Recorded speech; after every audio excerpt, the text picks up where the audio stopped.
orang ada 5 orang. So dia bukan genap tau. Walaupun tak genap, so ganjil kita orang kena buat voting process lah.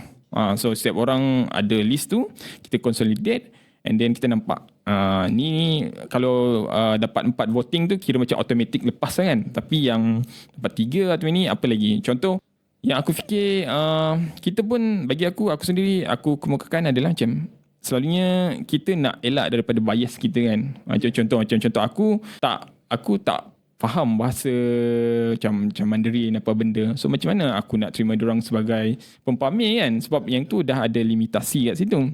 So somehow aku boleh reject je kan. So aku kena bergantung dengan penerangan daripada kawan-kawan komiti lain lah. So actually diorang cerita macam ni, diorang macam tu. And also juga dengan aku yang voting sekian-sekian nama yang aku macam maybe dah familiar dengan kerja diorang, ataupun aku tertarik dengan kerja diorang tak voting, aku kena add. Tapi korang ada nampak tak benda ni macam tu lah. Setiap orang at least macam ada yang dia suka, tapi kita rasa macam tak capture sangat apa semangat dia.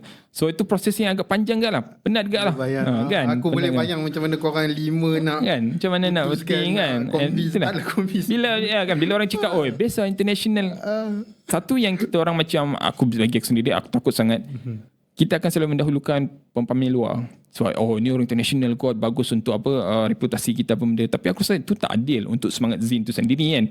Boleh jadi je dia daripada tu bawa Zin apa benda. Tapi kalau dia orang kata agak shallow apa benda, agak cetek ke apa, aku tak nak accept.